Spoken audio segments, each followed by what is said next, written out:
système d'attache. On fait en aluminium et c'est une révolution technologique. Et nous avons à Saint-Ouen-l'Aumône toutes les compétences technologiques de pointe au niveau mondial dans ce domaine. Voilà. Dernière chose, ça a été pour nous un moment très important également pour saluer, on est allé les rencontrer évidemment, les dirigeants d'un organisme de formation très, très important dans la profession qui s'appelle l'AFMAE. L'AFMAE a décidé, et on va inaugurer ce centre au mois de septembre, dans quelques mois, dans quelques semaines, de créer un nouveau centre de formation aux métiers aéronautiques, à la fois les métiers techniques de l'aéronautique et les métiers de l'aéroportuaire. Ce centre de formation va accueillir 700 jeunes qui, en alternance, vont apprendre les métiers de l'aéronautique et de l'aéroportuaire. Ce centre sera situé dans le Val d'Oise, à Bonneuil en France, à côté de l'aéroport du Bourget. Et c'est un superbe investissement qui est fait là pour l'avenir, parce qu'in fine, ces entreprises se portent bien, mais elles ont tout un problème. Toutes, quasiment celles que nous avons rencontrées, elles ont des difficultés de recrutement dans ces métiers. Et donc l'arrivée de l'AFMAE est une très bonne nouvelle pour le Val d'Oise. Merci beaucoup Jean-François Benon. Yves Sageot, vous voulez réagir aussi? Simplement, suite à l'exposé Jean-François Benon, mettre un point, le doigt sur l'importance de l'aéronautique, qui est quand même un de nos fleurons économiques nationaux, dont on peut être fier. Mais de tout ce qu'a cité Jean-François et qui est tellement vrai, il faut aussi ajouter que même nos TPE, TPI, dont Roth Taverny SAS, profitent de cette votre entreprise, puisque nous, on arrive quand même à envoyer, à fabriquer dans le secteur, comment dirais-je, aéronautique, aussi bien pour la partie entretien que pour la partie matériel volant. Vous pouvez nous expliquer ça, si vous voulez bien, Yves Sageot, dans quelques minutes. On fait d'abord notre première pause musicale et puis on revient avec vous pour parler du côté industriel, justement. Moi, je vous propose, comme c'est le festival de jazz qui démarre à Enghien-les-Bains le 3 juillet jusqu'au 7, je vous propose Louis Armstrong avec C'est si bon.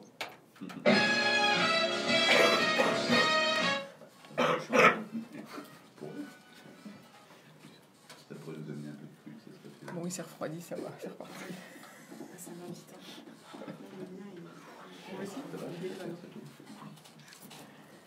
Alors, la première partie n'est pas complètement filmée, ne sera pas parce que il y a un problème technique. Il a eu trop chaud le téléphone, il s'est mis en urgence, si, il fait trop chaud. Quand il fait trop froid, il s'arrête, la batterie décharge très vite, et quand il fait trop chaud, il y a le bruit, sinon c'est ça le problème. Des petits oiseaux.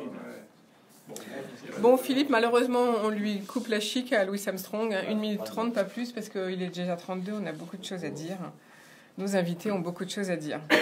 C'est si bon, c'est si bon. C'est si bon, oui. Enfin, on va pas se plaindre, il fait beau, on va pas se plaindre. Oui, c'est l'été quand même. Voilà. Il fait chaud en été, il fait froid. C'est-à-dire qu'on n'est pas habitué à... Il faut que la France s'habitue aux épisodes de canicule. Il va falloir qu'on climatise tout. Avec le bureau à Francky qui est climatisé. C'est pour ça que tu montes là-haut. Ils sont tombés dans les pots. J'ai oublié de... Ah oui, je comprends. Moi, hier, ça m'a tourné le cerveau, la chaleur. Moi, hier, la chaleur, ça m'a tourné le cerveau.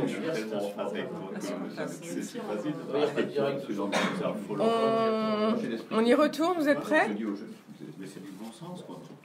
Nous voici de retour au bar de l'économie. Vous venez d'entendre Louis Armstrong pour ce beau jour d'été. Aujourd'hui, je suis en compagnie d'Yves Sageot pour l'entreprise Roth Taverny SAS, de Jean-François Benon, directeur général du CEVO, l'agence de développement et d'attractivité du Val d'Oise, de Philippe Taffin, directeur des investissements Aviva France, et puis de Nicolas Graziel, cofondateur de la Cravate Solidaire, et bien sûr de notre économiste du jour, Sébastien Mazin-Pompidou. Alors, Yves Sageot, juste avant la pause musicale, justement, vous parliez des bénéfices de l'aéronautique concernant votre propre industrie, justement. Alors, parlons-en, parce qu'avec vous, c'est la pression sous contrôle. Que faites-vous exactement? Vous fabriquez des récipients, finalement, c'est ça? Alors, nous équipons des récipients. Nous ne fabriquons pas les récipients. Les récipients sont fabriqués, sous-traités en Allemagne et en Pologne, puisqu'il devient de plus en plus compliqué sur notre territoire de forger, de graisser des pièces, etc., vu l'environnement, afin de ne pas... de protéger notre environnement, donc il faut être... Vous voulez dire que pour des normes environnementales, finalement, ça ne plaît pas aux Français d'avoir une entreprise industrielle? C'est que les petites entreprises, si, il faut faut respecter ça, heureusement. C'est que les petites entreprises ont, au niveau de leurs investissements, ont l'accent à mettre sur principalement leur production. Donc, l'Europe, justement, nous amène ce bénéfice, c'est de pouvoir, je dirais, sans frontières, pouvoir sortir de notre territoire pour trouver des sous-traitants compétents et compatibles avec ce que nous fabriquons en France. Donc ça, il ne faut pas l'oublier, c'est pas négligeable. Il y a certaines choses, on va dire, plus subalternes et qui ne sont pas, on va dire, le produit de pointe pour nos métiers. En l'occurrence, nous, le fût, ce qui est à la pointe dans notre activité, nous, c'est de produire une bouteille haute pression qui ne va pas exploser. Oui, parce que on va parler des conditions, des utilisations possibles, vous allez nous le dire dans quelques minutes, mais finalement, on fabrique ces bouteilles en faisant du fluotournage. Qu'est-ce que c'est exactement? Alors, le fluotournage, c'est, on part d'un tube qu'on chauffe aux extrémités, et ce tube, en étant chauffé, il est rendu malléable, et un outil, on va dire, commun. C'est très technique, mais un outil va, une bouteille, une fût de bouteille, c'est comme une bouteille de vin, voilà, pour vous donner une forme. Donc le goulot de la bouteille va être forgé automatiquement en étant chauffé et en étant, par sa malléabilité, mis en forme. Alors, vous ensuite, vous l'équipez, qu'est-ce que vous faites? Quelles sont les étapes de votre process de fabrication? Voilà, donc un client va nous contacter. Alors en général, on travaille quand même avec des gros donneurs d'ordre puisque c'est un métier assez particulier, bien que nous soyons une petite entreprise. Un client va nous contacter, par exemple dans le domaine de la protection incendie, et nous dire voilà, j'ai tel site à protéger, je veux tel gaz dedans, je veux tel déclenchement. Donc à partir de là, on va étudier et leurs problèmes et leur proposer la bouteille en adéquation avec l'application qu'ils veulent en faire sur leur site. Donc, notre choix va être le choix du gaz, que nous chargeons, comment dirais-je, sur le site de Taverny aussi, le choix de la vanne, qui peut avoir différentes, comment dirais-je, solutions pour les déclenchements de bouteilles, respecter les normes en vigueur pour la haute pression dans le choix de la couleur de la bouteille, donc le choix du gaz, le choix de la vanne, le choix de la protection de ces vannes-là, et être en conformité durant le transport par rapport au code de la route, ce qu'on appelle l'ADR, de façon à ne pas créer de danger pour autrui. Alors là, vous avez parlé de gaz, mais on imagine aussi qu'on peut mettre de l'air dedans, notamment Absolument. Pour l'industrie aéronautique, j'imagine. Absolument, puisque l'air est aussi un gaz. Donc oui, effectivement, on fait aussi de la bouteille haute pression pour la plongée sous-marine, qui est un petit peu plus, on va dire... bien connue du grand public. Voilà, bien connue du grand public. Et puisqu'on est en période de canicule, on fournit aussi les bouteilles pour le tirage de bière. Pour le tirage de bière. Pas en abuser, mais voilà. Et est-ce que c'est vous qui faites aussi des petites bonbonnes pour s'asperger la figure d'eau? Non, parce que ça, c'est de la basse pression, et heureusement pour l'utilisateur. Ah oui, d'accord, bien sûr. Donc, la bière. Alors, donc là, c'est un domaine que vous avez démarré il y a combien de temps? Il y a maintenant 6 ans. On faisait déjà ça pour notre bonne région antillaise. Et là, on a développé ça il y a 6 ans. Donc, en gros, ce qu'on fait, on remplit des bouteilles haute pression en gaz CO2. Et c'est ce qui sert quand vous allez boire une bière dans un bar. Vous demandez une pression. Eh bien, la pression est suscitée et réalisée grâce au CO2 qui va pousser la bière. Donc, vous êtes sous le bar, finalement. Vos bonbonnes sont sous le bar. J'ai envie d'y rester. Moi, si j'y suis, c'est que j'en ai trop bu, quoi. Voilà, c'est ça. Alors, on a parlé de 3 utilisations différentes. Quels sont les types d'utilisation ou applications, si vous voulez, qu'on peut faire avec des bouteilles haute pression, comme ces récipients que vous fabriquez? On protège aussi les installations pétrolières en offshore. Donc là, c'est assez plus technique parce qu'en général, on travaille sur ce qu'on appelle pour des grosses tuyères, c'est-à-dire quand vous voyez échapper des flammes en haut des hauts fourneaux, il faut tout de suite mettre une protection. Donc on est sous-traitant de gros installateurs. Et là, éventuellement, on doit composer des bouteilles équipées de vannes qui se commandent à distance, par exemple. On va travailler pour tout ce qui est dans l'industrie. Alors là, vous avez différentes applications. Ça peut être, encore une fois, pour rentrer dans quelque chose de simple, pour la métallurgie, les serruriers, par exemple, pour faire marcher un chalumeau. Ah oui, des petites applications de ce type. Voilà. En fait, on peut vous demander, vous faites du sur-mesure, même si on veut? On fait du sur-mesure, on fait de la grosse série, mais on peut travailler. Par exemple, les plongeurs, puisqu'on est équipé industriellement, les plongeurs, on se fait fort de récolter, de collecter les bouteilles des petits clubs en Île-de-France, puisque nous, à partir du moment où ils nous amènent leurs bouteilles, on monte ça sur nos chaînes.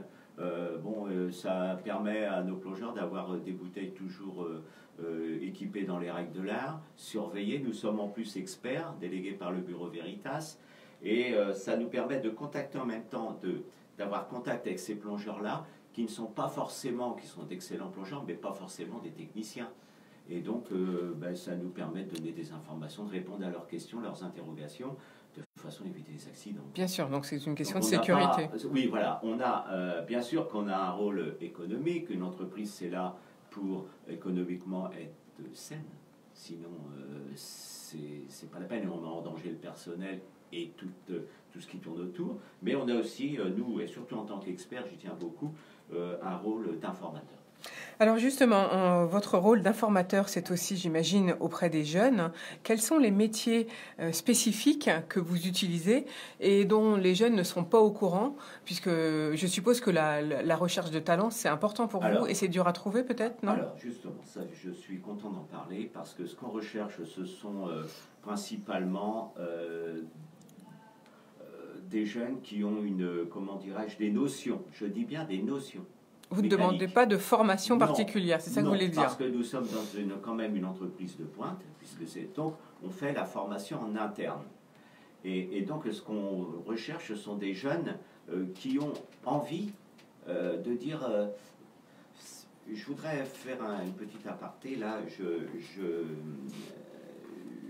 voudrais qu'on arrive à mettre en place dans les lycées une structure qui permette d'aller voir les lycéens, les enseignants, parce que les enseignants sont aussi ouverts à tout à partir du moment où on les informe, pour dire à nos jeunes qui sont en difficulté scolaire, leur expliquer que c'est pas pour ça que la vie est foutue, qu'il y a énormément de petites entreprises, même d'entreprises moyennes, qui ont des métiers bien spécifiques, et que si ils ont envie d'apprendre, et je redis encore une fois, c'est pas parce qu'ils sont pas bons, je veux dire pas bons, ils sont pas par rapport au système scolaire, vous voulez dire. Voilà, c'est pas pour ça qu'à 18 ans on a loupé sa vie. Et ça, la vie démarre en fait. Mais faut être honnête. Mais oui. Et la vie démarre à nous. Finalement, vous voulez dire que le système scolaire, il est trop, comment dire, restrictif et trop cassant? Je ne fais pas de reproche à ça. Non. C'est le système. Dans ma famille, j'ai des enseignants et je suis très bien avec eux et je tiens à le rester de toute façon. Mais comme dans c'est tous les difficile métiers, d'être enseignant. il y a des gens qui sont contre tout et il y en a qui sont là pour avancer. Bien sûr. Il faut choisir et puis s'équiper, se faire aider par ces gens-là. Mais je trouve qu'on manque de relais. Et pourquoi pas les chefs d'entreprise qui pourraient consacrer, j'en ai parlé d'ailleurs à Jean-François lors d'une... À Jean-François Benon, ici assis à côté de vous. Pardon, on a fait une visite en Serbie qui a été très enrichissante pour nos entreprises, entre parenthèses. Et je trouve qu'on ne fait pas assez pour nos jeunes, leur dire, mais attendez, mais qui n'a pas loupé un examen? C'est pas parce qu'on n'est pas bon pour le système qu'on doit être mauvais dans toute sa vie. C'est pas vrai, c'est faux, archi faux.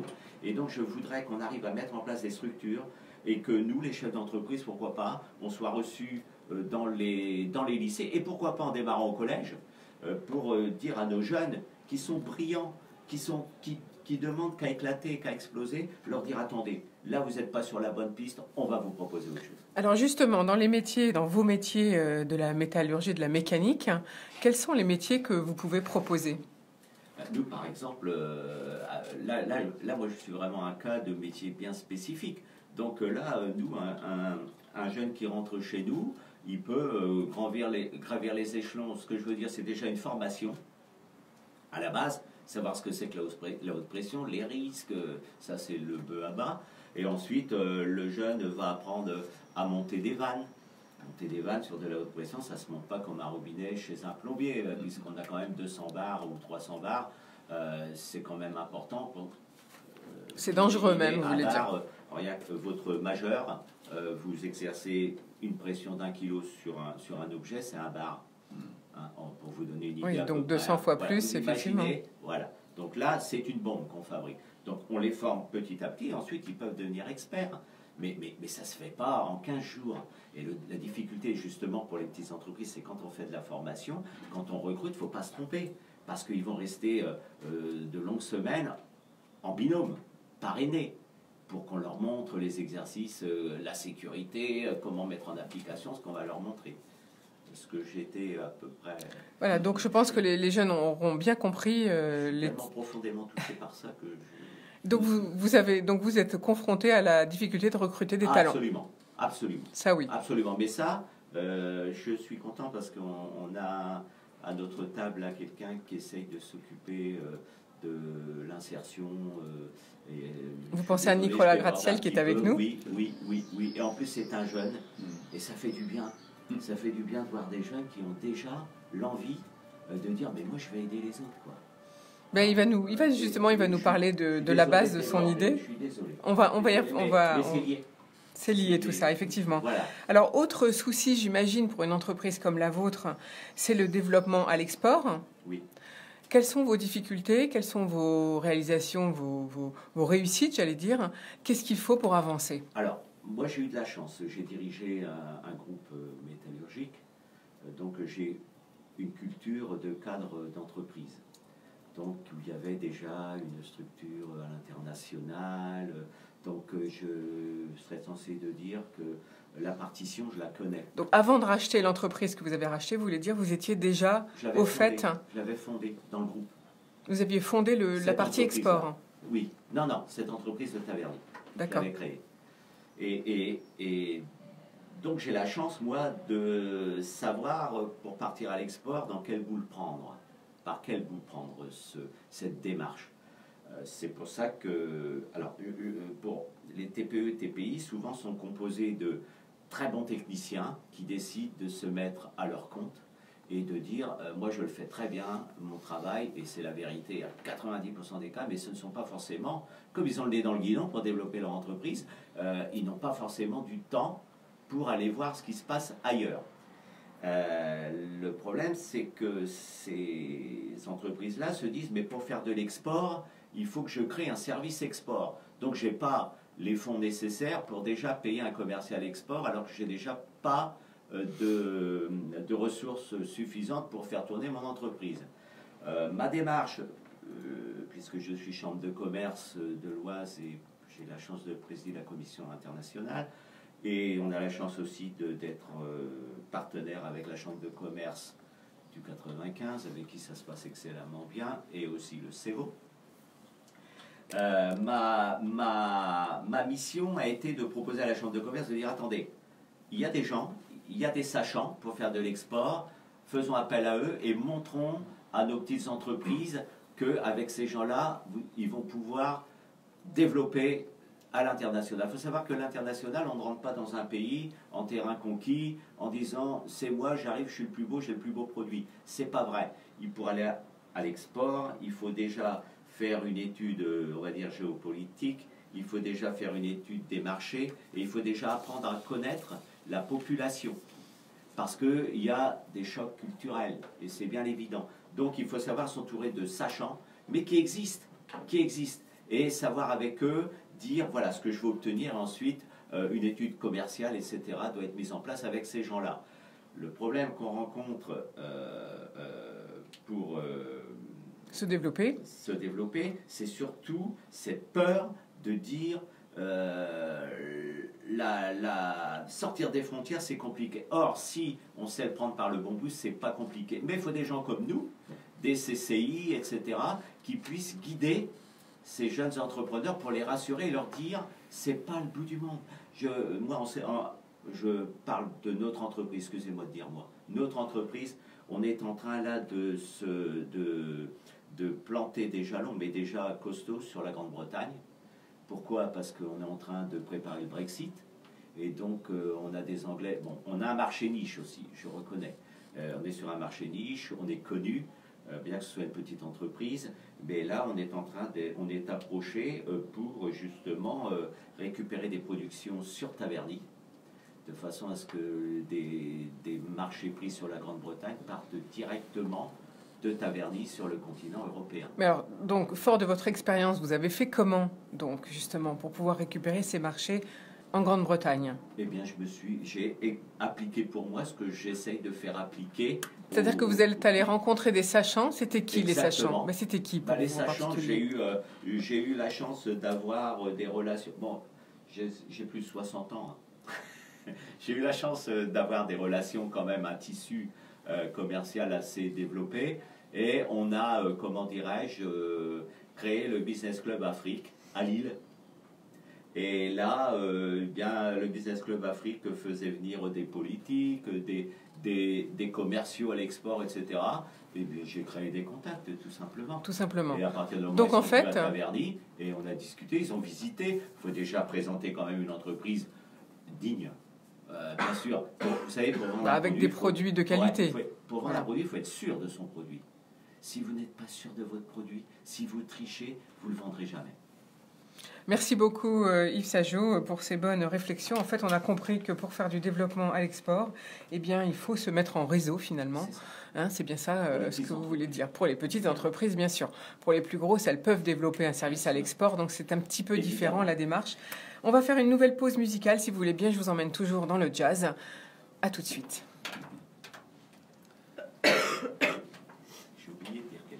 Oui, quoi donc? On peut parler là. Tes chroniques là, que tu m'as fait découper. C'est pour demain. C'était pour demain. On va pas, parce que sinon. Alors c'est pour ça, moi, je me suis dépêché à les faire. Mais non, c'est pour demain. J'avais mis dans mon mail demain une seule pour aujourd'hui. Si tu lis pas. Non, mais moi, Ah oui, c'est clair. C'est qui là? Qu'est-ce que tu nous as choisi qui? Roy Eldridge avec Undecided. Et Olivier Carré, tu la passes ou pas? Elle l'a passé hier en principe. Roselyne Bachelot. Ah non, ça c'est pour au cas où. Ouais, quelqu'un ne vient pas. Alors donc, qu'est-ce que vous avez oublié de dire? Oui, je voulais juste ajouter la grosse différence qu'on a entre, par exemple, la France et l'Allemagne, c'est que nous, notre tissu économique repose sur des PME. Oui. Et TPE, TPI. L'Allemagne, elle, repose sur des entreprises, on va parler, des plus grosses, ont minimum 500 personnes. Là, des ETI, on appelle ça des ETI. Exactement. Et là, ils ont les moyens pour partir. Bon, je vous redonne. Vous voulez intervenir, Philippe Taffin? Non, moi, ce que je disais à Yves, j'étais très sensible à ce point sur les jeunes. Parce qu'effectivement. Je vais vous repasser la parole après, alors. Un certain nombre d'entreprises que nous finançons, c'est précisément leur mission. Bon, justement.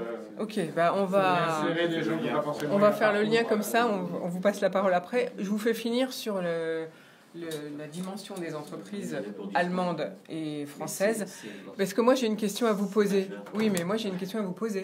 Parce que ce que je remarque, c'est que, prenons l'exemple du Val d'Oise, il y a beaucoup de petites PME qui auraient intérêt à s'unir et à se faire des GIE pour être plus forts dans leur domaine. Bien sûr. Qu'est-ce qu'on va faire de toutes ces jolies petites entreprises qui sont dirigées justement par des gens qui ont malheureusement entre 60 et 70 ans, ou voire plus quelquefois? Qu'est-ce qu'on va en faire? Ça va devenir quoi? Après, il faut travailler sur la... Moi, je suis déjà en train de travailler là-dessus, parce qu'il faut y penser. On n'est pas au micro là encore, mais on va pas tarder. Je suis pas au micro, c'est bon. Là, on est entre nous. Mais je me méfie, Oui, vous avez raison, parce qu'on est en penser. direct sur Facebook. Il faut y penser à la succession, etc. Ah oui. Et donc, je vais vous poser la question et après, je vous passe la parole. On y retourne? On y va. Au bar de l'économie, aujourd'hui, je suis entourée d'Yves Sajot. dirigeante de Roth Taverny SAS, de Philippe Taffin, directeur des investissements d'Aviva France, de Jean-François Benon, directeur général du CEVO, et de Nicolas Gratte-Ciel, cofondateur de la Cravate Solidaire. Décidément, les mots se bousculent. Alors Yves Sageot, justement, on parlait de l'avenir des entreprises industrielles. Donc vous vouliez dire que on a un tissu un peu particulier de TPE en France, contrairement à l'Allemagne notamment, où là, on a plus affaire à des ETI. C'est un problème ? Oui, je compare avec l'Allemagne parce que c'est quand même notre partenaire et souvent on compare la France avec l'Allemagne. Et je voulais mettre l'accent sur le fait qu'en France, notre tissu économique, surtout industriel, est composé de vraiment très petites entreprises. Et c'est là où le bas blesse pour aller à l'export, puisque je l'ai dit précédemment, je ne vais pas répéter, mais on a un souci là-dessus. Les Allemands, eux, sont beaucoup des entreprises qui font en moyenne 500 personnes et qui peuvent nourrir, on va dire, un service commercial export pour s'étendre. Et je dis toujours qu'il est plus facile d'aller chercher 1% du marché mondial que 10% du marché français. Merci beaucoup. Dernière question, si vous voulez bien, Yves Sageot. Comme vous avez dit, on a beaucoup de petites entreprises dont les patrons commencent à atteindre un âge respectable, quelquefois même plus de 70 ans. Est-ce qu'on n'aurait pas intérêt... Alors, c'est des gens qui, bien sûr, sont passionnés par ce qu'ils font. Comment on va faire pour sauvegarder tout ce petit tissu industriel ? On n'aurait pas intérêt à faire un GIE, à regrouper des entreprises dans les domaines connexes pour faire des plus grandes entreprises. Comment on peut convaincre vous qui êtes dirigeant d'entreprise ? Moi, si vous voulez, j'y pense déjà depuis 5 ans. Depuis 5 ans, je réfléchis à ma succession. Elle viendra un jour, mais j'ai déjà, si vous voulez, deux solutions. C'est difficile d'en parler comme ça sur les ondes, mais pour vous donner une idée, puisqu'on parle des jeunes, je peux vous dire que j'ai du personnel dans l'entreprise qui est déjà intéressé pour la succession de l'entreprise. Avec qui moi, mon souci, c'est de transmettre ça. Il y a du personnel, il y a des papas, des mamans qui ont des enfants, qui font des études, ou qui n'en font pas, mais qui vont essayer de rentrer dans les petites entreprises. C'est de pouvoir assurer un confort matériel à ces gens-là qui servent notre entreprise et qui se donnent pour notre entreprise. Donc là, moi, j'ai la chance d'avoir notamment une personne qui est très intéressée pour prendre ma suite, mais avec qui je trouverai un terrain doux pour assurer financièrement, etc. Et de l'accompagnement. La succession. L'accompagnement, parce que je ne vous cache pas que j'ai encore envie. Ben oui. J'ai encore envie et c'est bien normal, mais j'ai aussi la plus belle réussite de ma carrière, ce sera de réussir ma succession. Merci beaucoup Yves Sageot. Alors Philippe Taffin, vous en êtes concerné vous aussi par, j'imagine, ce que vient de dire Yves Sageot, notamment sur le travail des jeunes et de promouvoir les jeunes à l'emploi et à la réussite d'entreprise. Oui, absolument. Enfin, j'étais particulièrement sensible à l'idée soulevée par Yves de proposer des passerelles un peu plus directes entre les jeunes qui effectivement ont du mal à s'insérer dans le parcours éducatif classique, pour trouver des emplois directement en relation avec les besoins des entreprises. Parce que c'est exactement ce que le sujet en fait, qu'on adresse à travers nos investissements d'impact, notre fonds d'Impact Investing, puisque... Oui, je rappelle que vous êtes directeur des investissements et vous faites justement de la finance utile, c'est ce que vous appelez l'impact investing. Voilà. Alors, bien évidemment, sur la totalité de nos investissements, on essaye on s'attache à impulser les meilleures pratiques en matière d'investissement responsable dans nos investissements, mais c'est vrai que dans le domaine de l'impact investing ou de l'investissement d'impact, là on cherche vraiment à travers notre investissement à adresser une problématique d'ordre social ou environnemental. Et le sujet soulevé par Yves, qui est comment effectivement on arrive à insérer les jeunes qui n'ont pas forcément un parcours classique ou qui n'ont pas pu aller à l'université ou faire les grandes écoles, comment on peut quand même les insérer, les accompagner, les faire entrer dans le système économique, ça c'est un vrai sujet. Enfin, on a de la croissance après la crise de 2008-2010, mais cette croissance, elle a aussi généré pas mal d'inégalités. Il y a pas mal de gens qui sont un petit peu en difficulté et qui ont du mal à rentrer dans le circuit économique.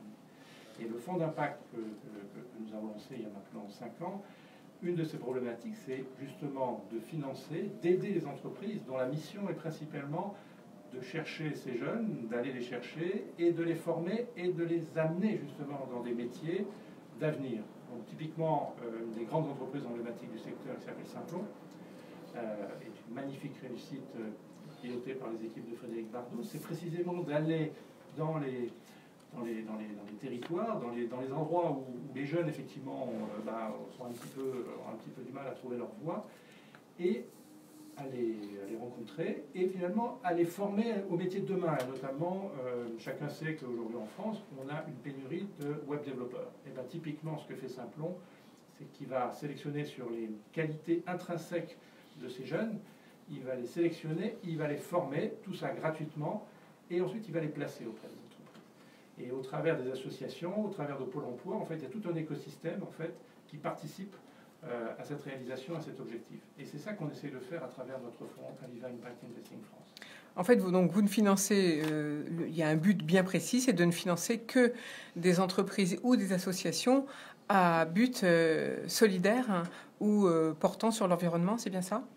Alors, la mission, elle n'est pas forcément solidaire. Il y a un aspect solidaire dans les investissements. Aujourd'hui, ce qu'on cherche vraiment, parce que c'est quand même un investissement financier qui fait partie de notre stratégie d'investissement, donc il est aussi important pour les assurés et les clients qui nous confient leur argent d'avoir une rémunération qui soit de même nature que ce qu'elles peuvent avoir n'importe où sur l'ensemble de nos produits. Donc il ne faut pas se tromper. Voilà, donc en fait, ce qui est important, c'est que sur les entreprises que nous finançons, c'est qu'elles aient à la base un modèle économique qui soit viable. Et on pense que ce n'est pas parce qu'on va travailler dans le social ou dans l'environnement que le modèle ne va pas être économique. Au contraire, on sait bien qu'il y a un enjeu demain. Et donc, beaucoup de services et beaucoup de produits vont en fait naître et vont apparaître dans ces domaines-là. Donc, il est important que les entrepreneurs aient la solidité financière, la bonne culture pour assurer la pérennité d'avoir un modèle économique qui soit viable sur le long terme. Mais aussi, ce qui est important, c'est pour ça que ça marche sur deux jambes, hein. D'un côté, effectivement, une rentabilité financière, de l'autre côté, un impact social, c'est-à-dire sur une problématique spécifique. Voilà, l'insertion par l'activité économique, c'en est une, mais on a d'autres entreprises que nous finançons qui, par exemple, qui traitent plutôt des sujets de la santé et de l'accessibilité. Donc, une entreprise comme Opticienne, par exemple, qui a développé des applications sur tablette pour aider les jeunes qui ont des difficultés, des handicaps cognitifs ou psychologiques, en fait, à améliorer leur capacité à appréhender le monde autour d'eux. La cravate solidaire avec Nicolas ici relève également de l'insertion des jeunes, là, à travers une idée tout à fait simple qui est comment les jeunes arrivent à passer de façon efficace leur premier entretien d'embauche, parce qu'effectivement, il y a beaucoup de jeunes qui on n'a pas forcément appris les codes, donc déjà vestimentaires à la base, mais aussi les codes de l'entretien, la façon dont il faut se comporter, la façon dont il faut répondre à un entretien, la façon dont il faut faire son CV, et la cravate solidaire apporte ces solutions avec une efficacité qui est absolument extraordinaire. Enfin, Nicolas en parle. Il va nous le dire, il va nous le dire tout de suite. Donc voilà ce qu'on essaie de faire à travers ce fonds d'investissement en société. Merci Philippe Taffin. On reviendra avec vous parce que vous allez nous parler tout à l'heure du contrat impact social. Mais on va d'abord passer la parole à Nicolas Gratiel. Donc vous êtes le cofondateur, l'un des 3 cofondateurs de la Cravate Solidaire. Comment cette idée est venue au départ? Alors l'idée de base de la Cravate Solidaire, c'est tout simple. En fait, on était confronté au fait de devoir acheter une tenue professionnelle pour nous-mêmes aller à nos premiers. Donc vous étiez étudiant ou lycéen peut-être? On était étudiant dans le quartier de la Défense, et c'est vrai que croiser des personnes en costume cravate toute la journée autour de nous en tailleur, on s'est dit pourquoi pas essayer de récupérer tout ce qui dort dans les armoires de ces personnes qu'on côtoie au quotidien et de les redistribuer gratuitement à des personnes finalement qui sont volontaires mais qui n'ont peut-être pas forcément les moyens de se payer une tenue, quand on sait qu'un costume c'est autour de 300-400 € la tenue complète. Donc voilà, c'était le constat de départ, et sur un coup de tête, la Cravate Solidaire est née. Et donc du coup, tous les 3, donc 3 étudiants, vous fondez une association, c'est bien ça? C'est ça, on a copié-collé des statuts sur Internet pour tout vous dire. On est parti à la préfecture de Créteil et puis là on s'est dit ok cool, qu'est-ce qu'on fait de cette histoire? Et en fait, chemin faisant, en ayant toujours un état d'esprit assez pragmatique, on a essayé de renforcer notre accompagnement, parce que finalement donner une tenue à des personnes qui n'ont pas forcément l'habitude d'en porter ou de voir en porter autour d'eux, ça n'a pas forcément un intérêt, et en tout cas s'ils ne sont pas à l'aise dans leurs vêtements, ça va tout de suite se sentir. Donc l'idée, c'est pas de déguiser les gens, et c'est pour ça qu'on a créé ce qu'on appelle maintenant un atelier coup de pouce, où il y a 3 étapes, comme disait Philippe, à travers le coaching en image, donc 45 minutes avec un bénévole coach en image, où les personnes vont pouvoir trouver une tenue adaptée à leur projet, mais surtout à leur goût. L'idée, c'est de voir son apparence évoluer à travers son regard dans le miroir, et de se prêter au jeu, finalement, d'essayer des vêtements. Et donc pour ça, on a notamment dans 9 villes en France, mais sur Paris, on a un dressing, on a 3000 costumes qui sont étendus, c'est un peu une petite caverne. Voilà, vous pouvez choisir les vêtements avec un coach. Une fois que les personnes sont en tenue, ils passent avec 2 coachs RH, où l'idée, ça va être d'utiliser cette tenue en situation. Et mine de rien, la posture, la manière de parler, tout ça va évoluer, et d'être en face de vrais pros qui vont pouvoir aussi mettre des mots sur votre parcours, vous apprendre à valoriser votre parcours tout en ayant un discours logique. C'est aussi un des objectifs de nos coachs RH. Et enfin, une petite photo qu'on propose, donc soit une photo d'identité, soit une photo un peu plus de plein pied. L'idée, c'est que les personnes puissent vraiment être fières de l'image qu'ils renvoient d'eux-mêmes et se dire que voilà, cette tenue, c'est la leur, on leur donne à la fin, et ça va être un atout pour réussir leurs entretiens. Donc on voit comment vous avez monté votre structure et petit à petit, augmenter l'offre des services, alors qu'au départ, vous étiez parti sur simplement le vêtement. Mais petit à petit, vous vous êtes rendu compte finalement que la personne avait aussi besoin d'être aidée, d'être coachée, c'est bien ça? C'est ça. Au départ, on était vraiment sur l'idée de transmettre l'outil, en fait, le bien matériel, parce que c'était le plus simple et le plus problématique pour certains. Une fois qu'on fait nos ateliers, on se rend compte qu'il y a énormément de choses qui gravitent autour de la confiance en soi, finalement. Donc on a rajouté une table de maquillage pour compléter ce qu'on peut faire avant de faire la petite photo, par exemple. On a rajouté la carte de pressing qu'on distribue à la fin de nos ateliers aux personnes pour qu'elles puissent vraiment se dire bah voilà, cette tenue, même si c'est une seconde main, elle est toute neuve finalement.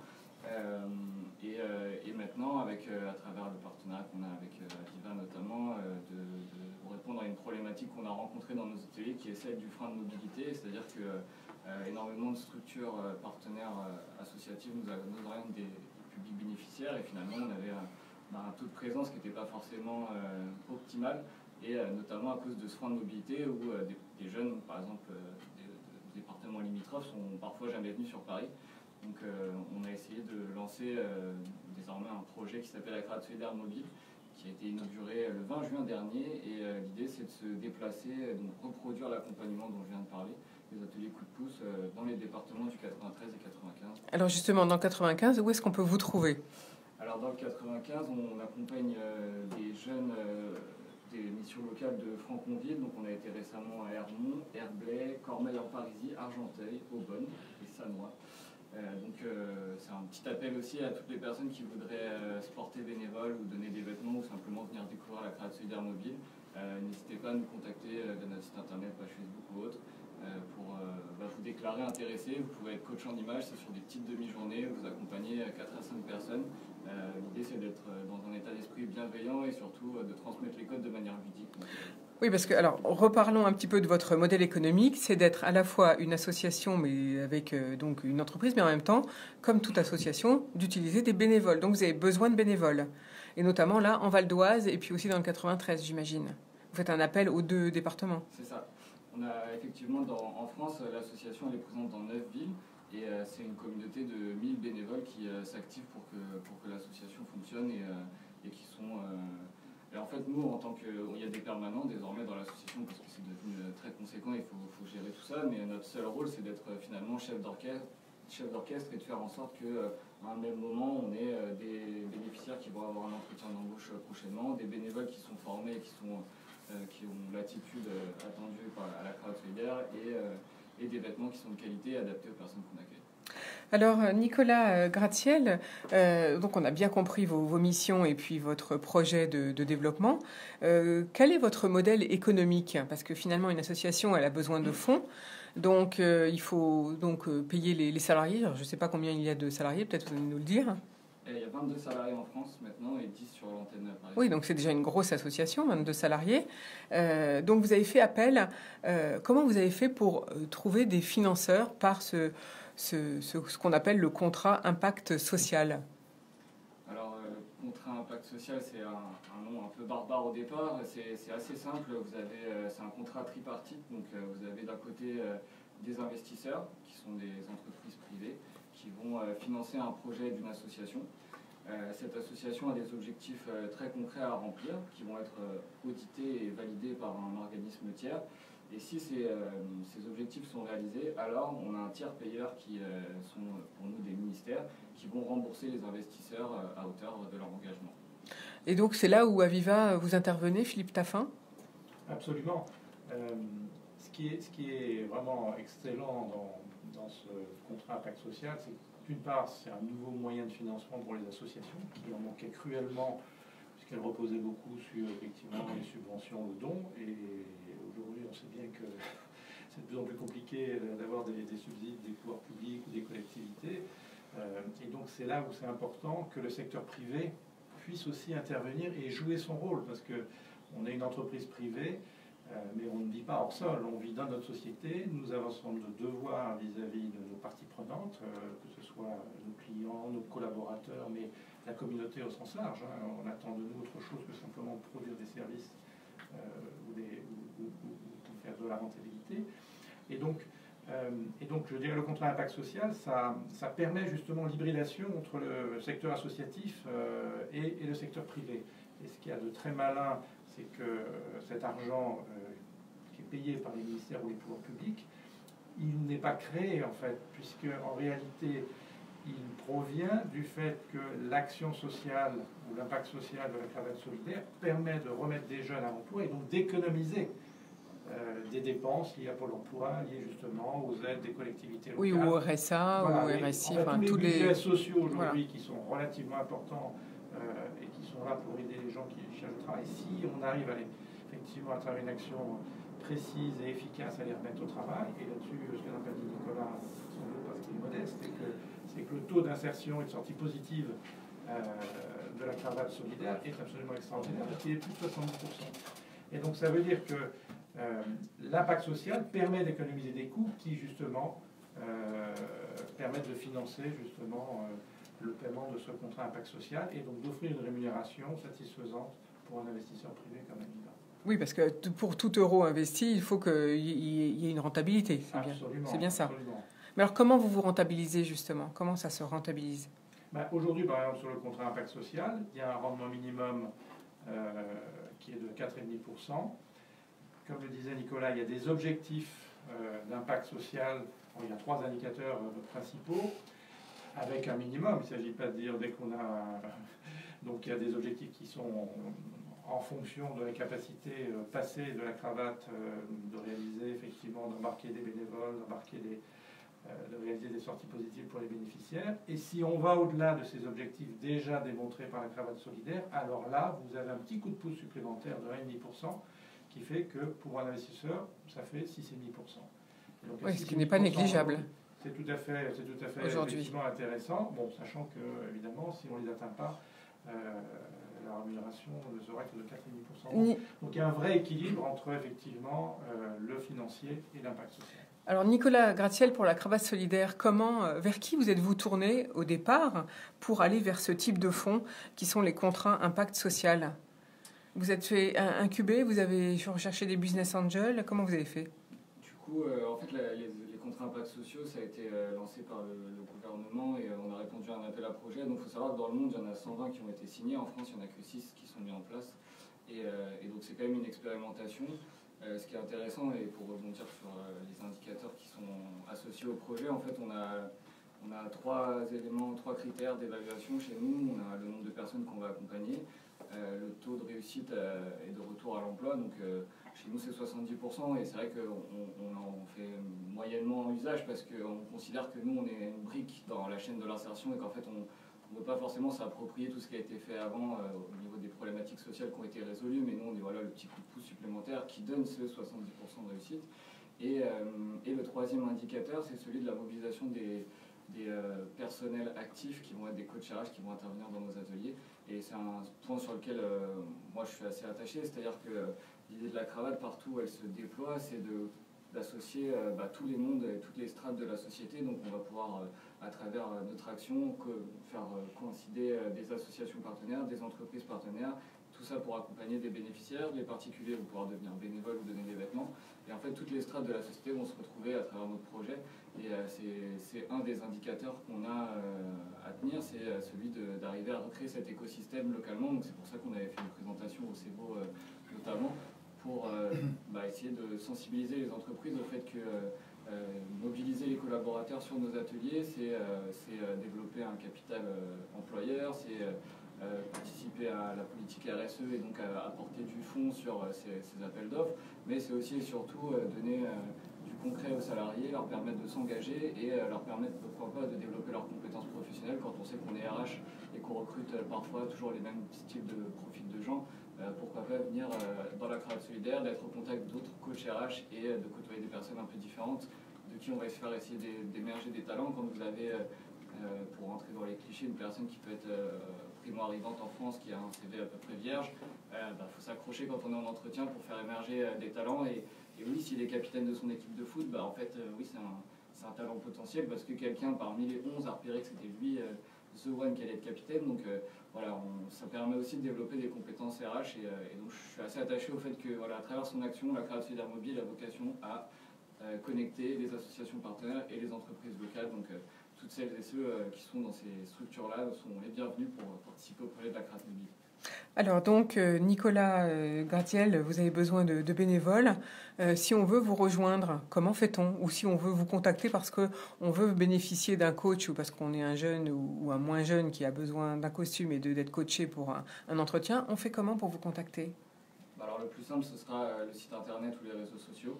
C'est accessible partout et c'est ouvert à tout le monde. L'association, il faut aussi en être conscient, c'est-à-dire qu'un petit coup de pouce, ça peut être nécessaire à n'importe quel moment de sa vie, qu'on soit ancien cadre ou simplement personne au chômage depuis longtemps. Une tenue professionnelle et surtout une confiance en soi, entendre des gens qui parlent de soi en bien, c'est aussi un petit coup de boost. Donc c'est accessible à tout le monde. Et pour la Cravate Solidaire Mobile, on cherche effectivement des bénévoles sur les communes du 95, donc majoritairement Franconville, Argenteuil pour l'instant, et le 93 surtout autour de Bobigny et de Tremblay en France. Et toutes celles et ceux qui veulent participer, que ce soit les entreprises pour nous accueillir, on a vocation aussi à développer de la sensibilisation aux discriminations dans les entreprises. Donc carrément, vous pouvez aller avec cet atelier mobile dans les entreprises. Voilà. On a déjà prévu de faire un atelier sur un parking d'un magasin à la Halle où en fait les collaborateurs de l'entreprise peuvent devenir coach en image le temps d'une journée. On fait une petite sensibilisation aux discriminations le matin, l'après-midi du coaching en image ou du coaching RH. Et en fait tout ça, ça fait une journée un peu atypique. Pourquoi pas team building dans l'entreprise où voilà, on va pouvoir... Donc là, ce sont des actions que vous vendez, j'allais dire, à l'entreprise ou bien c'est gratuit? Pour l'instant, c'est des actions qu'on tente de mettre en place parce que le projet est lancé depuis fin mai 2019, mais effectivement, c'est la suite du contrat impact social qui dure 3 ans. L'idée, c'est de développer ce modèle économique-là autour de la sensibilisation et de la formation aux non-discrimination. Merci beaucoup Nicolas Gratiel. Donc on a compris, si on veut vous contacter, eh bien, pour le Val d'Oise, on peut déjà commencer par vous contacter via Facebook, les réseaux sociaux, ou alors aller à la mission de Franconville ou d'Argenteuil, puisque c'est avec elle que vous travaillez. Alors Philippe Taffin, donc pour bien repérer les entreprises, vous travaillez avec un investisseur. Vous êtes à plusieurs pour repérer et pour ne pas se tromper, j'imagine, dans la sélection des projets, parce qu'il doit y en avoir beaucoup des projets. Il y en a effectivement beaucoup. Alors, dans le cadre quand nous avons lancé notre activité et la création de ce fonds qui était dédié vraiment au financement des entreprises à impact, en fait, on a noué un partenariat avec un organisme qui s'appelle INCO, qui est en fait extrêmement reconnu dans le monde de l'économie sociale et solidaire, dirigé par Nicolas Hazard. Et donc, nous, on est investisseurs et on est partie prenante, je dirais, de la décision d'investissement et du choix des entreprises, mais la gestion du fonds est confiée à INCO. Et donc, INCO, à travers son ancrage, je dirais, dans les territoires, dans l'écosystème de l'économie sociale et solidaire, en fait ce travail en fait, de repérage, d'identification des sociétés dans lesquelles nous allons investir. Par ailleurs, comme INCO est un acteur connu, repéré, les entreprises qui cherchent du financement, naturellement, vont se diriger. Donc il y a un élément, je dirais, d'aller-venue entre la capacité d'identifier des entreprises et puis les relations d'INCO dans le domaine, et puis en même temps, la communication et le fait qu'également beaucoup d'entrepreneurs par le bouche à oreille savent également que Aviva est un financeur de l'économie. Et donc, en fait, c'est le premier canal. Ensuite, on a développé ce canal et on l'a élargi pour justement pouvoir atteindre beaucoup plus d'entreprises. Donc, un exemple de la façon dont on l'a fait, on a par exemple, nous, un partenariat avec la plateforme de financement participatif dédiée à l'économie sociale et solidaire qui s'appelle lita.co, précisément pour aider les projets ou les entrepreneurs qui décidaient de faire une levée en capital à travers cette plateforme de financement, de les accompagner. Et donc, le projet, la promesse qu'on faisait, c'est de dire aux entrepreneurs, ben, écoutez, votre projet nous intéresse, pour chaque euro investi par un particulier de la plateforme, Aviva mettra 1 euro.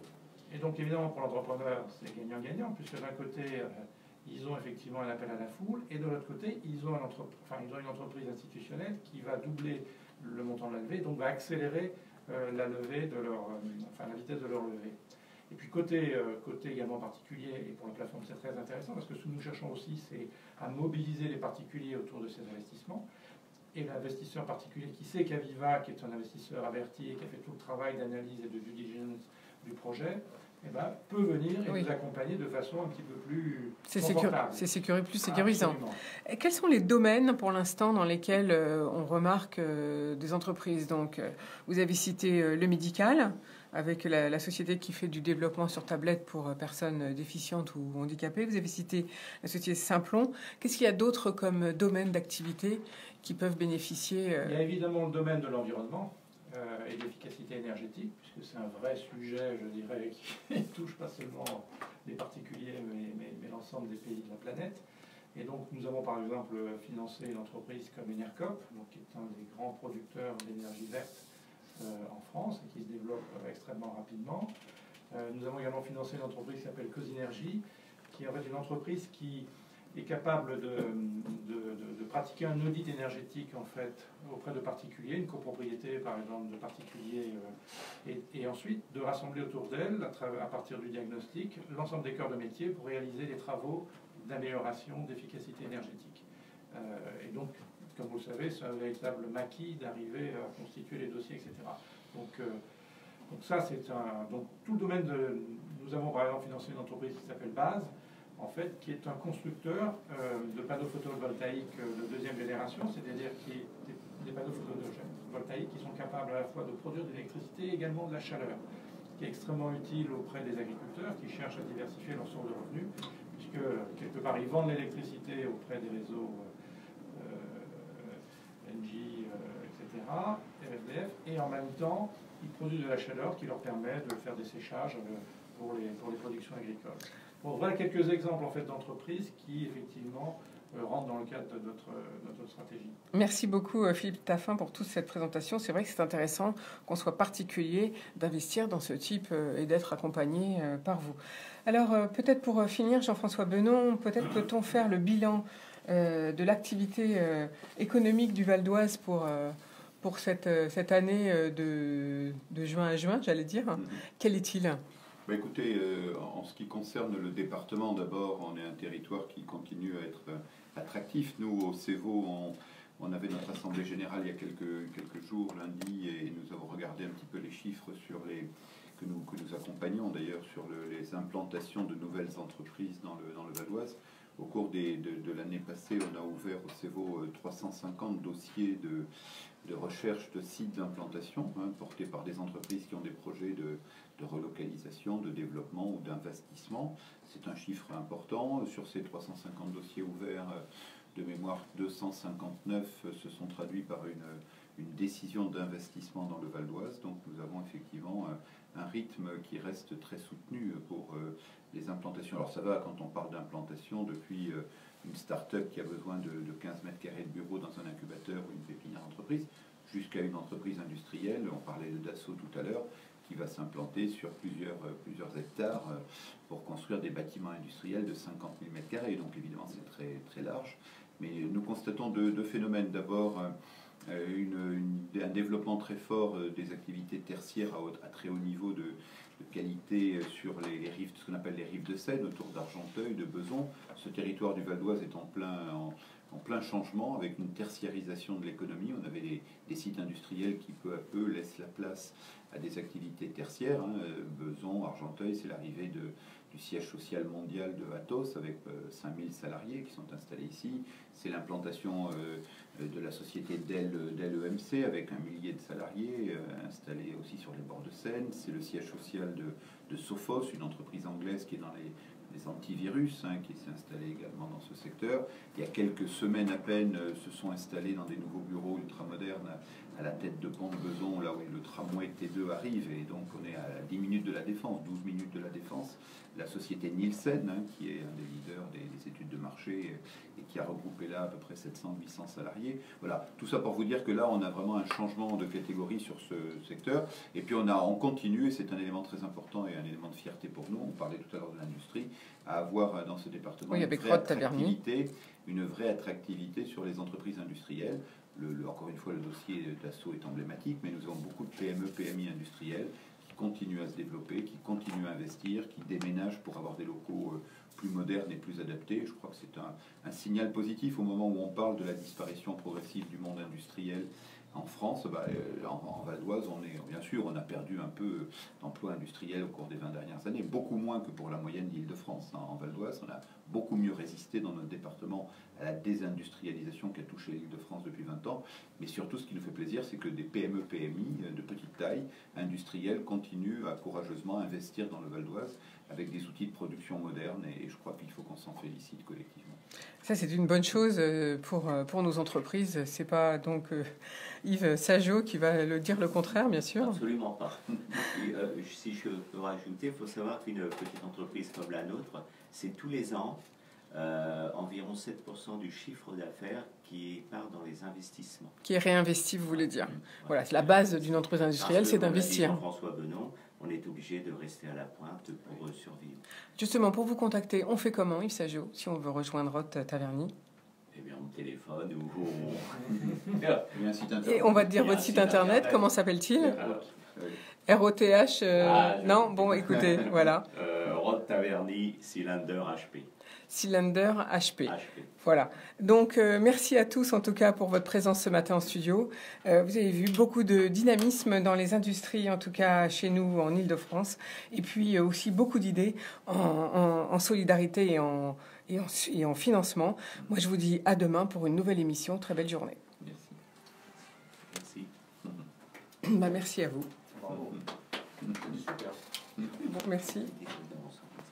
C'est prévu, je crois. Bon, alors, j'y arrive ou pas? Bon, bah, on a... Non, on va y arriver. Comment on fait? Tu nous proposes des dates